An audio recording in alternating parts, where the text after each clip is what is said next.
So, అలాగే ఎలాంటి పరిస్థితిలో పేషెంట్స్ ఐసీయూలో అడ్మిట్ అవుతారు సార్? సో, ఇప్పుడు ఒక పేషెంట్ నేను చెప్పాను ఎక్కడో దూరంగా ఉన్నారు. హ్మ్. వాళ్ళని అంబులెన్స్‌లో తీసుకొచ్చాము. ఓకే. తీసుకొచ్చినప్పుడు ఎమర్జెన్సీకి ఫస్ట్ ల్యాండ్ అవుతారు పేషెంట్. హ్మ్. సో, ఎమర్జెన్సీలో ఏంటంటే అక్కడ క్వాలిఫైడ్ ఎమర్జెన్సీలో స్పెషలైజేషన్ చేసిన డాక్టర్స్ ఉంటారు. ఓకే. వాళ్ళు initial assessment of the patient చేస్తారు. చేసి రిసెసిటేషన్ అంటాం.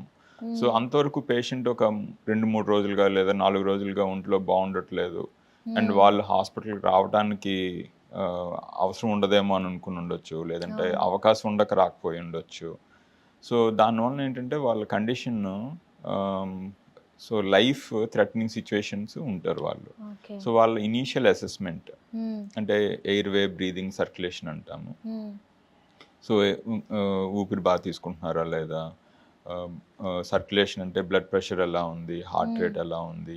అండ్ ఆర్గన్ ఫంక్షన్స్ ఎలా ఉన్నాయి? అంటే కిడ్నీ ఫంక్షన్ ఎలా ఉంది? లివర్ ఫంక్షన్ ఎలా ఉంది? హార్ట్ ఎలా ఉంది? బ్రెయిన్ ఎలా ఓకే. ఉంది? హ్మ్. ఇలా ఎవ్రీ ఆర్గన్ ఫంక్షన్ అసెస్ చేస్తారు. ఓకే. అది దానికోసం క్లినికల్ ఎగ్జామినేషన్ అంటే డాక్టర్ పేషెంట్‌ని పరీక్ష చేయటము, హ్మ్. Plus blood tests and okay. Radiological imaging అంటే హ్మ్. స్కానింగ్ హ్మ్. లాంటివి వీటిలో అన్నీ అవసరం అవ్వచ్చు, కొన్నే అవసరం అవ్వచ్చు. హ్మ్. అవన్నీ చూసుకున్న తర్వాత పేషెంట్‌ని ఇక్కడ ఇంప్రూవ్ చేసేసి ఇంటికే పంపించేయొచ్చా? హ్మ్. లేదా హాస్పిటల్‌లో అడ్మిట్ చేయాలా? Question okay. నంబర్ 1. హ్మ్. హాస్పిటల్ అడ్మిట్ చేయాలి అంటే ఏ ఏరియాలో అడ్మిట్ చేయాలి? హ్మ్. అది అంటే ఐసీయూ అని ఉంటుంది. వేరే స్పెషలైజ్డ్ ఐసీయూస్ ఉంటాయి. అంటే హ్మ్.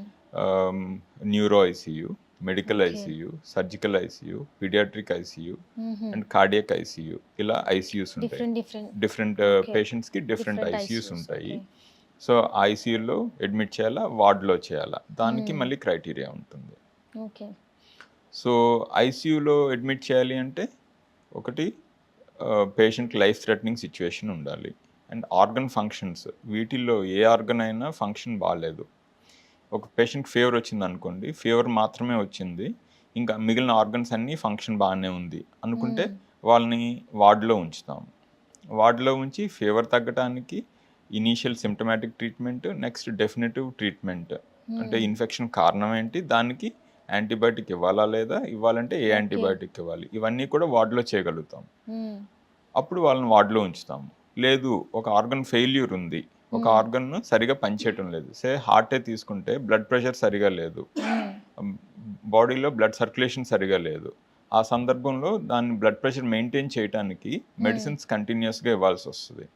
అప్పుడు అది వార్డ్‌లో చేయలేమనమాట. ఎందుకంటే అవును. కంటిన్యూయస్‌గా పేషెంట్ పక్కన నర్స్ 100% ఉండాలి. హ్మ్. డాక్టరు చాలా ఫ్రీక్వెంట్‌గా మానిటర్ చేసుకుంటూ ఉండాలి. ఓకే. ఇది వార్డ్‌లో జరగదు. సో, అవును. అటువంటి వాళ్ళని ఐసీయూలో ఉంచుతాము. హ్మ్. అండ్ కొన్ని సందర్భాల్లో మోర్ దెన్ 1 ఆర్గన్ ఫెయిల్ అయ్యి ఉంటుంది. సో, హ్మ్. మనం బాడీలో 6-8 ఆర్గన్ ఫంక్షన్స్ మానిటర్ చేస్తాము. హ్మ్. మోర్ దెన్ 1 ఆర్గన్ ఫెయిల్ అయితే కూడా ఐసీయూలో ఉంచుతాం అనమాట. ఓకే. సో, ఇదంతా ఒక పారామీటర్స్ ఉంటాయి. హ్మ్. దాన్ని బట్టి ఇదంతా నడుస్తుంది సిస్టమ్.